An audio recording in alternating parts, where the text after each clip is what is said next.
Thank you very much, Bryce. And just before I begin, I just want to thank you, Bryce, and Geshe Lakhdar for organizing this meeting, and to all the translators who've been extremely helpful in the past 2 weeks here.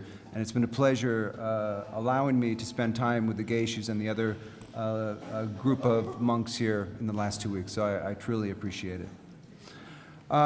As I was preparing this talk over the last couple days, I was kind of reflecting on what all the other presenters have said. And I think many of the issues that were brought up will come together because first we talked about how do we know things. Chris Empey was able to give us a history of how the Western scientific perspective came into being. And then we heard about how we extended our senses. And today what I want to talk about is actually how to act. And that is, you need to still pay attention to the science that I'll present, but I want to hopefully concentrate more on how we should respond to some of the new research.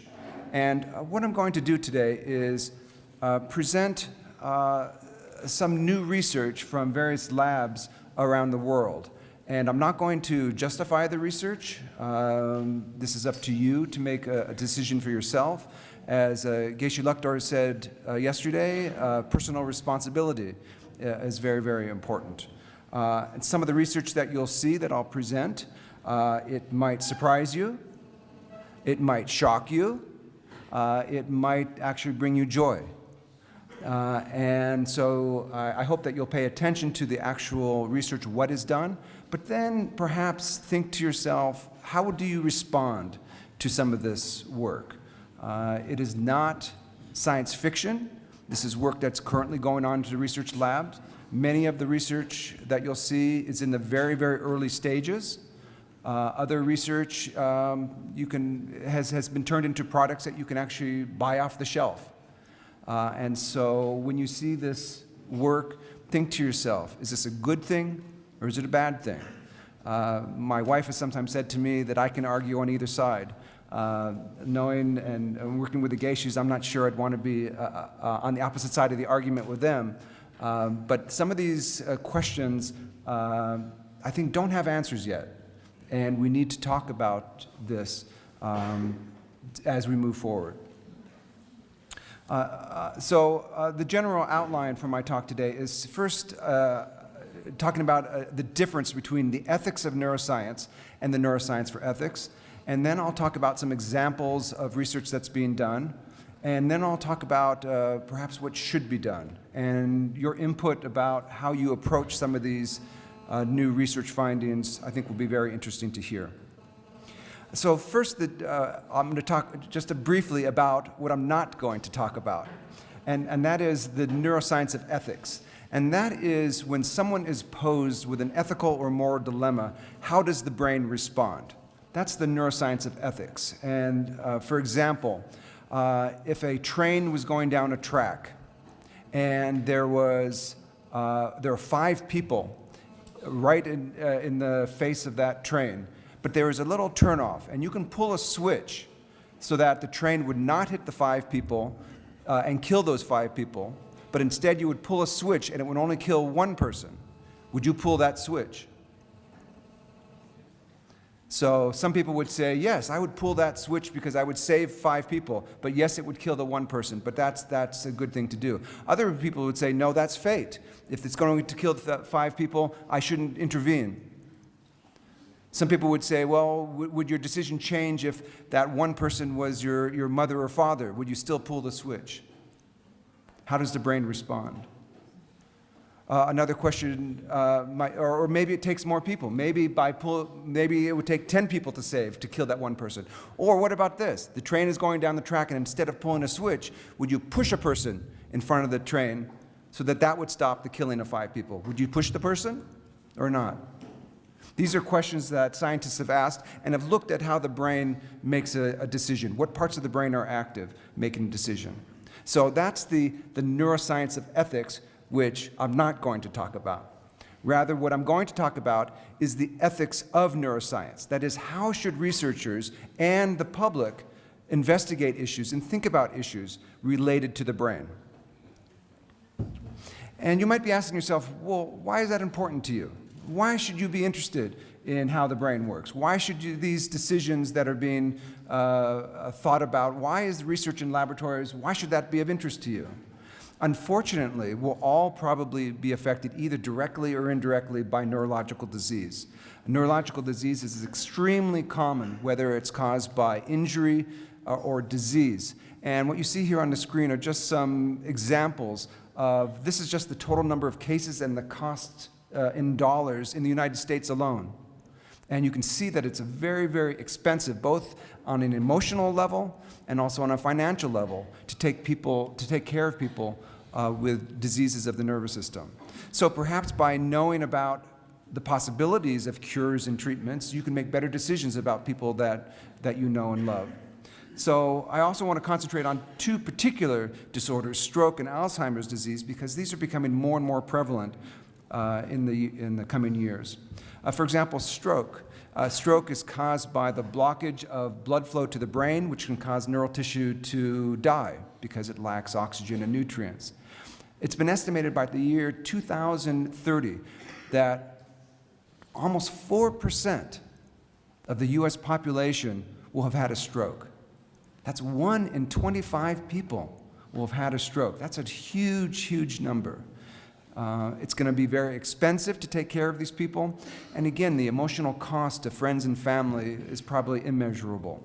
So neurological disease, specifically stroke, will be very, very common, and we'll all probably know someone who's been affected by it. Around the world, the incidence of dementia is going to increase on almost epidemic proportions. And it's been estimated by the year 2040 that almost more than 80 million people will be affected by dementia, that is, loss of memory problems and things like that. So it's very important, I think, that each of us, even if we're not researchers, to know about these diseases and possible new technologies and treatments for people that we know. Where I am at the Center for Sensorimotor Neural Engineering in Seattle, we study neurotechnology. What we're interested in is connecting the brain to a device, mainly to help people with movement problems. So these are people, from my understanding in the last few days, these would be people suffering from that gross level of consciousness and the top level or bottom level of suffering. This is outward signs of suffering, people that can't move, people with spinal cord injuries, people with stroke, people with ALS, amyotrophic lateral sclerosis, and other problems of movement, even lost limbs. How can we help people that can't move because of disease? And we're interested in how nervous systems work. So basic science about how the brain works, how the brain processes information, how information is stored and then retrieved. We're also interested in engineering materials that can interact with the nervous system. What are new ways that you could connect and listen in on that electrical activity from the brain? What are some methods to record? How is that information analyzed? And how can we make sense of that information? And finally, we're interested in engineering neural systems, that is actually implanting systems, or as Geshe Lakhdar mentioned yesterday, wearable technologies. So how can these wearable technologies and implantable technologies help people with neurological disease, mainly movement problems? That's mainly what we're interested in at the center in Seattle and our other partners. Other examples showing the promise of neurotechnology are shown in this figure. And these are just a few examples from laboratories around the world. In the upper left, you see a young girl wearing a hearing aid. Cochlear implants are fairly common to help people that can't hear. There's some, and we'll discuss this in a little while, there's some controversy about using cochlear implants, and we might hear a little bit from our next speaker about neurodiversity and some of the challenges and opportunities that are involved. In the middle, you see a woman with a robotic arm. So someone who has lost a limb. Can we build new parts and have those controlled by the brain? Can we replace body parts? In the upper right, you see another device that's implanted, and it controls from the brain residual muscle. And movement of that residual muscle then controls a movement of the arm. Below that figure, you see someone who's wearing an implant that records neurons directly from the brain. This is a patient that was completely paralyzed, I believe, from a knife that actually cut his spinal cord in the upper part of his spinal cord.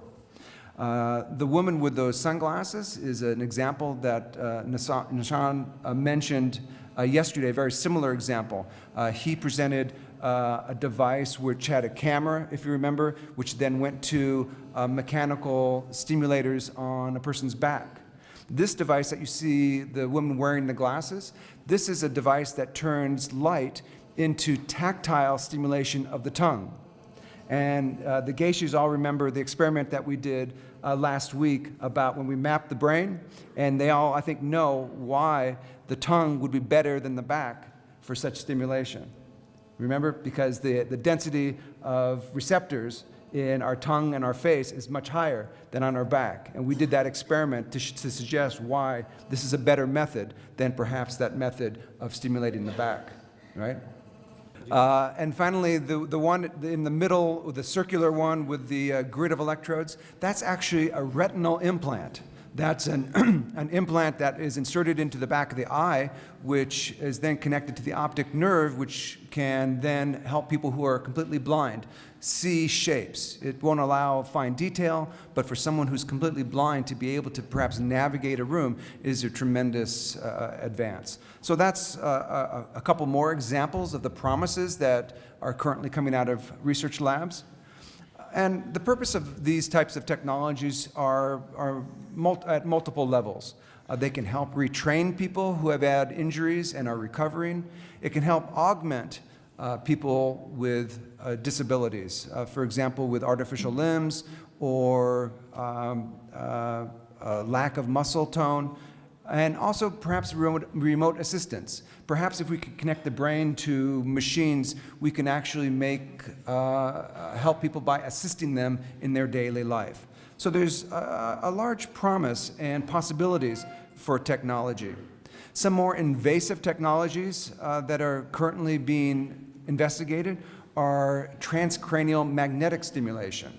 So by stimulating the brain using magnets, focused stimulation, we might be able to activate certain parts of the brain and perhaps even target deeper parts of the brain by focusing that magnetic stimulation.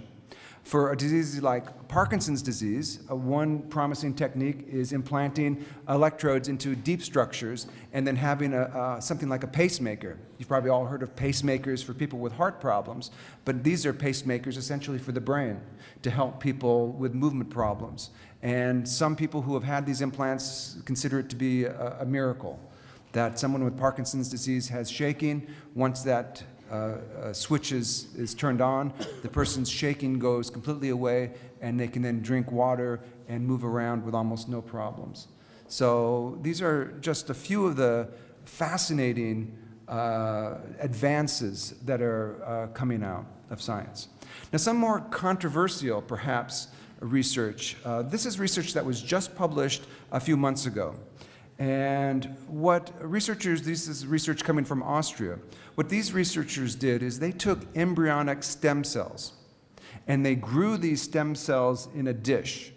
And in the proper environment, these stem cells actually became what they call a mini brain. And these cells actually developed a little bit of cerebral cortex. They developed some ventricles. They even developed a rudimentary retina. And this is all grown in a dish. These cells even showed some electrical response. Is this tissue in a dish conscious? The investigators say that, well, it didn't have the proper nutrients, the circulatory system wasn't complete, but it actually showed development of the similar structures that we have. And they said it wasn't conscious. I'm not sure that they're correct. I'm not sure how they know that this tissue in this dish is not conscious. So how do we respond to something like that? They created this quote-unquote mini brain to investigate brain development and perhaps neurodevelopmental problems. But what do you do when the experiment's over? And I think those are questions that are not answered.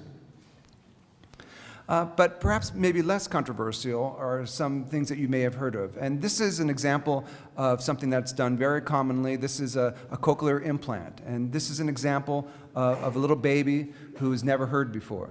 And he was implanted with a cochlear implant. And what you'll see in this video here is the first time that this cochlear implant is turned on. Here we go, it's coming back on, and he's back on again. See how he turns? Turn. Hi, Jonathan. Stop the sucking. Hi. Good. Could That's you real good. hear that? Hi, sweetie. Could you hear that? Hi. Hi. You got that, Dad, right? Hi, Jonathan. Look at that. That's so Hi. sweet. We call that a late Christmas present. Hi. Good job, buddy. That's really good. So that's an illustration of one neurotechnological advance that has made it into medicine and is fairly common. Another example, as I mentioned in one of the figures, is a retinal implant. And so what you'll see on this example is a man who's blind, and he has an implant, and he's trying to use this to see for the first time. So this is a man who's blind. I saw something on the left. I mean, it was something round on the left. I only see two objects. That's okay. There's Only a- two. There are only two. Okay, and so it's round on the left, you know, and then the one on the right, it looks like it's longer, and it's curving like a little bit like this way. Yeah. So it's okay. It must be a banana.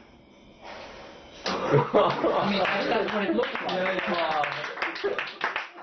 And what do you think is the left? It's round, so, you know, apple. You know, You touch it. that's You the, can touch it. okay, now when I just estimate a little bit exactly, but the very center of the shape that I keep seeing is right here. Yeah. And two more examples, and I don't think I'll show the entire video of these two because they're a little bit long. But these two videos are from two separate laboratories showing a brain implant recording from nerve cells in motor cortex. And these are two patients from two separate labs, which are one woman had a brainstem stroke and is completely paralyzed from the neck down. The other woman has a spinocerebellar degeneration. She's also completely paralyzed from the neck down. And as you'll see, they're using brain activity, essentially thought, which is then converted into electrical signals to control a robotic arm.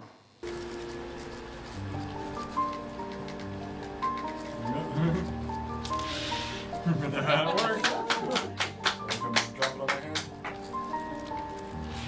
Oh, I wasn't paying attention. Drop it. There we go. That was a complete one. Not a big bite. Yeah, just took a little taller all different. One small, Doesn't work one so well. small nibble for a woman. One giant bite for DCI. So BCI stands for a brain-controlled interface. Just one more quick example from a different lab showing a very similar technology.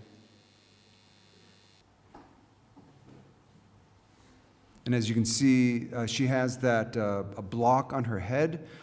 Through that block, there are many, many electrodes implanted in the motor cortex, and you might be thinking, well, if she can't move, how is she controlling that? What she's doing is she's imagining a movement, and that imagined movement is then controlling that arm. And after a series of training, the computer learns that particular signals mean something, and the patient also learns better how to control the device. And with more and more training, the computer learns better, and the patient also learns better. And these are patients that have volunteered for the study.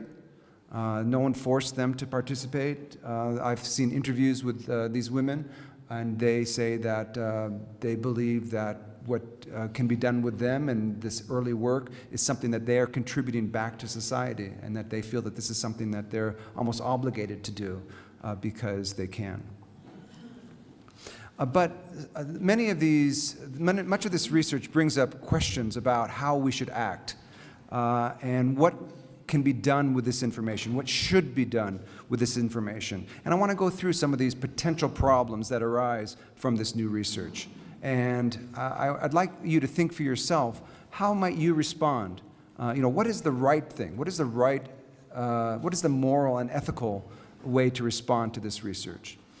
And it spans a number of different topics and realms, I think. And one is, what are the legal issues involved with this? If you had a technology that could tell if someone was lying, for example. I mean, you may have heard of polygraphs, but what if there was a brain scan that could tell whether someone was telling the truth or not? Would that be a good thing to use in a court?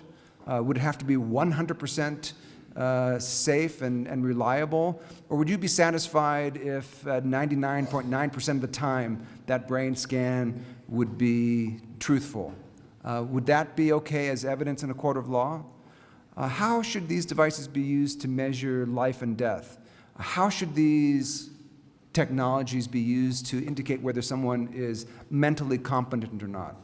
What kind of legal status and what kind of legal evidence should these new technologies have? And who should have access to these data? Perhaps before you get a job, your employer might say, please step into the brain scanner, and we're going to ask you some questions about your behavior. Would that be a good thing to do? Maybe that would prevent people who are not, who may be lying on their job application. Would that be a good thing to do? Should employers have access to brain data? There are two companies that are currently in existence who would like to bring a brain scanner near you. Sometimes you may have seen those photo booths, and you might go into a photo booth with someone and you get that strip of photographs, you're making funny faces or something like that. Well, what would happen if instead of that photo booth, you can go in and you can get an MRI scan of yourself? And you might be walking down the street and see one of these little booths, and maybe with your boyfriend or your girlfriend or a friend, and you'd like to know where they were the night before. Wouldn't it be nice to have one of these little scanners that you say, hey, step into the brain scanner, and I'd like to ask you some questions. These two companies would actually like to do that, and they'd like to commercialize this type of technology. And this is directly from their website, where they would like to actually bring a brain scanner to the public. Is this a good thing to do? Or does this open up some problems about who should have access to this information? The other question is, if we have these technologies and we try to cure people, is that the right thing to do? Or is it the wrong thing to do? Should differences in people be celebrated? Do differences in society actually make us more human? And this is a photograph from this past summer in Seattle. And on this is a public bus. There's an advertisement for Seattle Children's Hospital. And on this bus, it says, let's wipe out cancer, diabetes, autism in his lifetime. And you might think to yourself, well, that would be a good thing. It would be nice not to have cancer. It would be nice to get rid of diabetes. It would be nice to get rid of autism, right? We would all probably think that, and that's what Seattle Children's Hospital thought. But some people were not very happy with this ad at all. There's people in the autism community that were very upset with this ad. They said, we don't have a disease. We're just different. You have the problem. We don't have a problem. You have a problem. We're perfectly fine the way we are. It's you with the problem. You have a problem dealing with us. And so should these differences, this neurodiversity, be celebrated? And someone who has different abilities, maybe that makes us more human by helping them, by working with them, by getting their different perspective. So maybe we shouldn't be trying to cure people. Maybe we should just be trying to get along with people. So perhaps we need to think about what's normal and what are the benefits of having people that are different than ourselves. One of the questions that I posed to the geishis last week was, if you had a pill that could make you smarter, would you take it? And the first question that they responded back to me was, well, what are the side effects?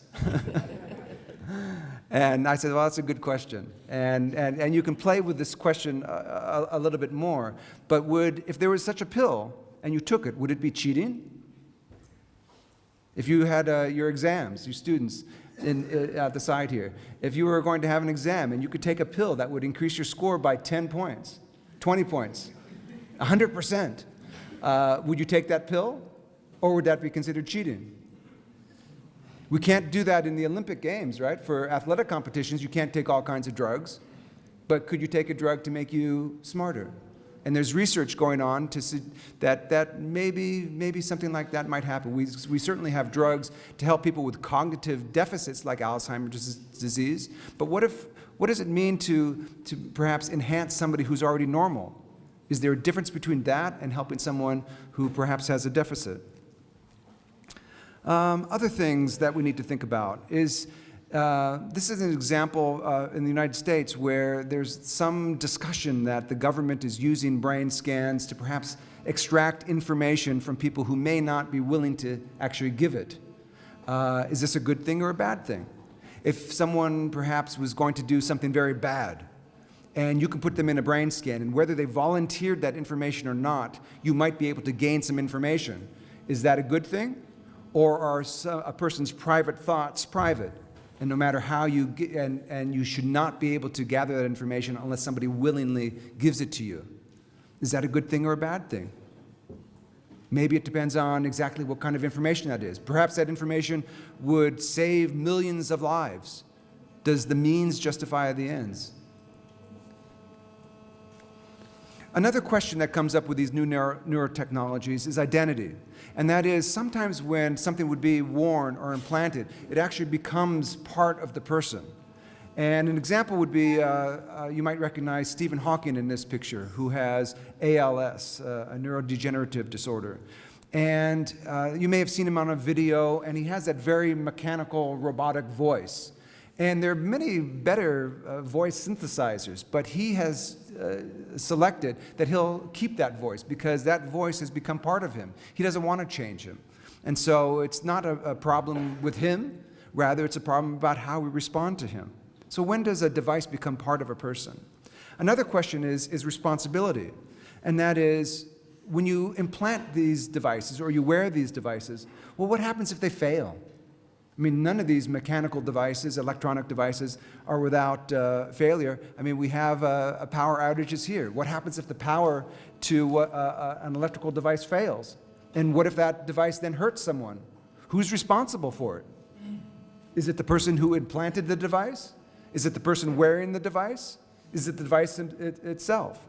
Who's responsible for what happens if they fail? And how much autonomy, how much control do you give to the device versus the person? And I don't know how many of you have seen this Spider-Man movie, but this Spider-Man movie this is the evil villain who has a robotic device implanted into his nervous system, and part of the device is automated, and he controls part of the device. How much device do you actually give? How much control do you give to the device versus how much do you give to the person? And these issues having to do with neurotechnology are reaching society at this point. And this graph, this picture shows a couple examples of cases that have reached the top court in the United States, the Supreme Court of the United States. They've made a couple rulings partially based on brain imaging that have shown that young brains are not completely developed. And they've used these data to show that the juvenile brain, someone about under 18 years old, is not completely developed. And so in the United States, in many states, adults who are accused of various crimes can actually be put to death. But the Supreme Court ruled that based on data about brain development, that because younger brains are not completely developed, we cannot put those people to death. So whether you believe in the death penalty or not, the U.S. Supreme Court has said that you cannot put young people to death for their crimes or put them in jail for the rest of their life. Part of it based on brain imaging data.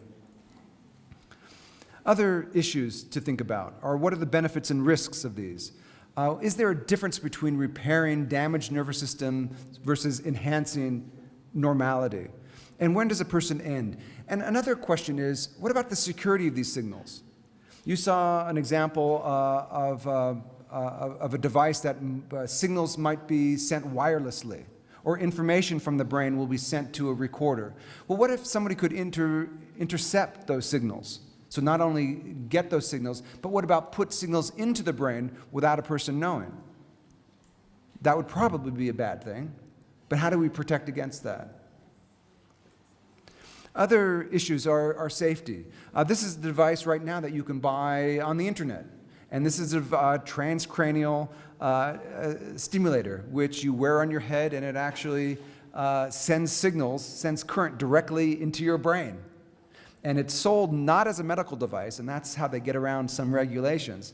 But they say it's safe, but is it really safe? What's the long-term consequences of sending electrical current into your brain? They are selling this particular system, which I haven't given you the name, to help people who play video games, to sort of overclock their brain and to make them better video game players. But the safety of these is really not quite understood.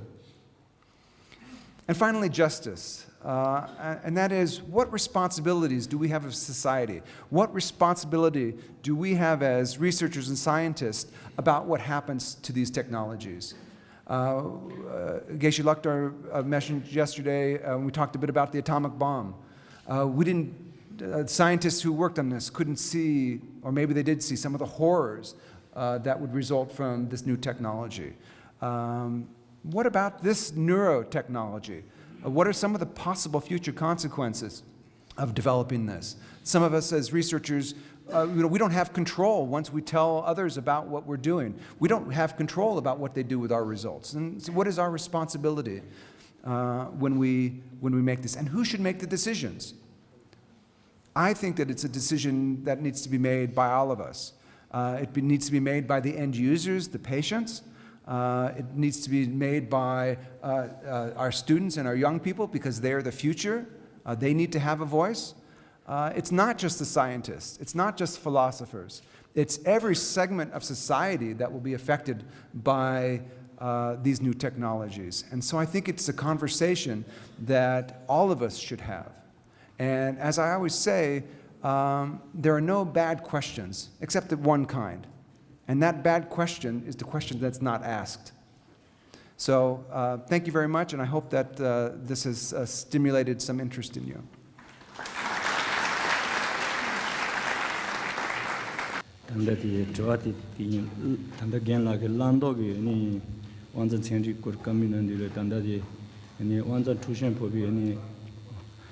wanza tushen pobe memambu shuchi tandan zambilin di wanza tushen pobe memambu shuchi chagores ani labarda arino ne tandabe wanza tushen pobe memambu che antegale tandan doson de la dola ni apache tembun den doson tangu yoresune kalu tusna tisonza ani 단다보든 천리바 정도 용매부 돌아 시부지 제바 시역이orde 완자 투션 법이 단다디 완자 투션게디 나서 멤버든 지지 용돼야디 아니 중국 간이지 용구여매게 아니디 제바 시역이orde 좋아지다 계세들 제바 시비여나 천리비토는 들 아니 고야게 탈란다보디 간지지 좀야게 체지요레스는 어떠시 좋아티니.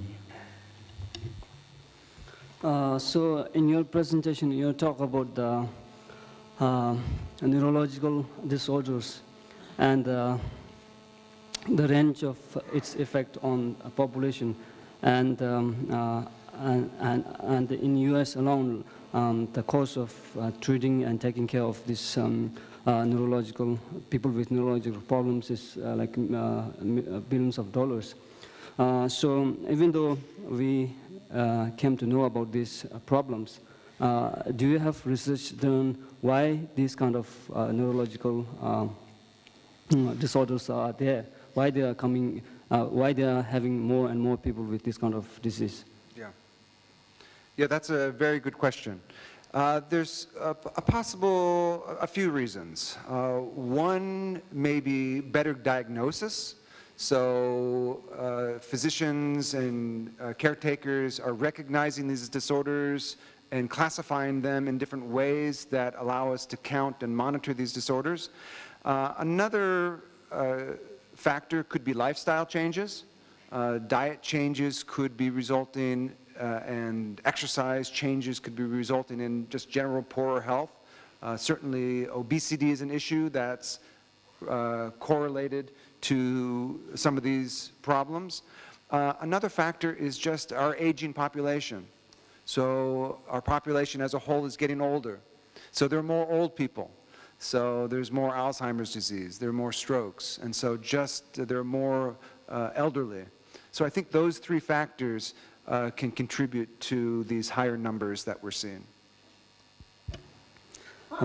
단대 그 차랑 아주 기적다 레베기 나자 단제베기 아니 네베기 릭디 아니 장가 마르마르 용구요레스티 용구야기 아니 금젠디 아니 네주숨 투요르삼 그두스 당보디 카레슬라미 베나직 등산 아니 직 멤버스기 아니 직 나자 ngocho야기 투제든조 아니 세 토르 레비 용두 잠발라 아니 ngar 나자디 콩돌라 마징이기 아니 직가다 나자든조 ngocho야 기 니발레 용두 잠발라 네바든조 아니 마운 용구요레스 그가나시 니와디 카레슬라빈베나 아니 직당 안조기 직 미제제나디 아니 교와두요레스 베차샤베나 아니 루제 메와다 티가나시 엔지가 칼라 사단 든조 아니 교와두 용두 잠발라 베차샤나 따딩자 루제 메와다 아니 지가 칼라 망부직 아니다 놈다 딘디 젠지 제단다 아니 갸그네스 시나이도 샤갸 타이크 나자 제자다 딘데 나 용두 잠발라 딘조기 아니 지게야 딜라 쫀지 요레스 제자 나자 딘디 키 용구 요레스 티가나 신치 카레슬라빈베나 아니 팅산다 지가 메다 든조 야르게 침백 좀즈는 때네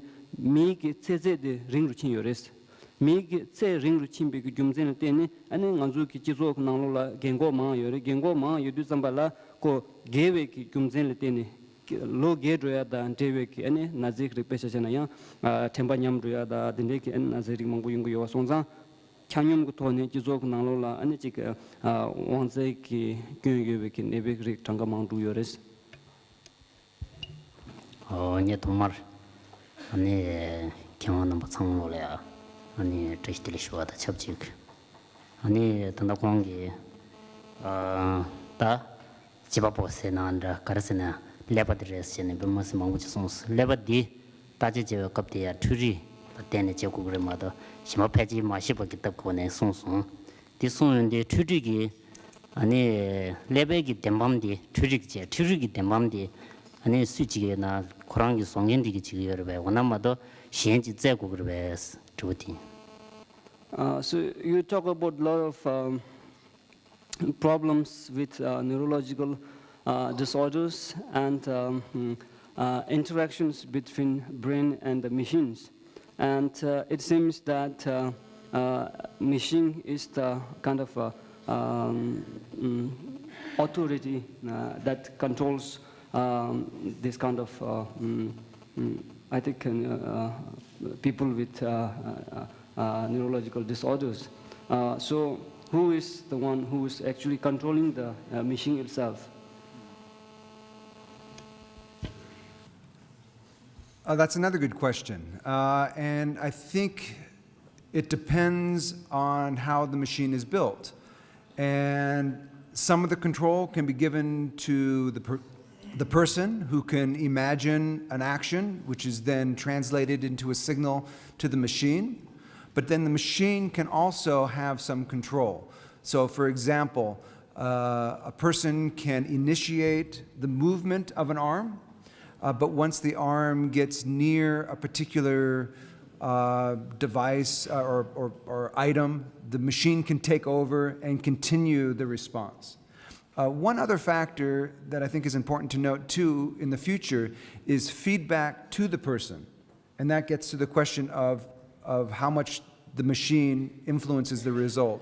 And what I mean by that is that perhaps if someone is moving an arm and the arm gets to a cup, for example, that machine will then send feedback to the person's brain, which will tell how much force is actually on the cup.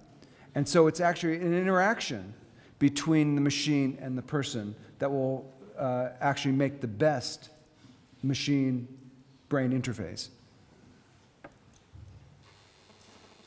Tanda ani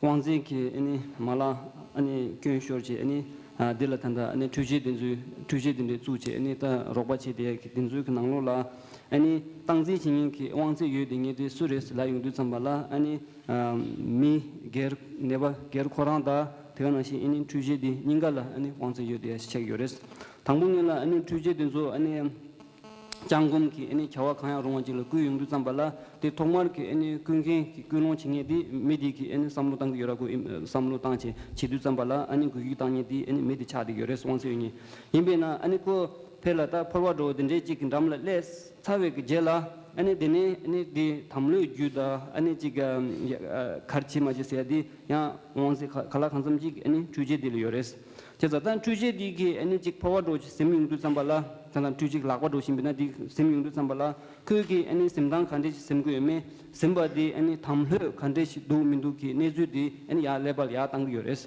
ya level ya tang yung sambala tadi tham thana tham thai do le thana le thai do dik do mindu ani dine tuji dine ya yung we ki ani da dela pa we ki ya lebe ki samlu tang tang an juwa tang yung yores jeza di yung sambala ta dini ni pa leba da ani tuji ni par ki delam di ta 파조 아니 찍 파조 다당레 집에 그 토니 아니 다 내가 야슈드 제 두고요레스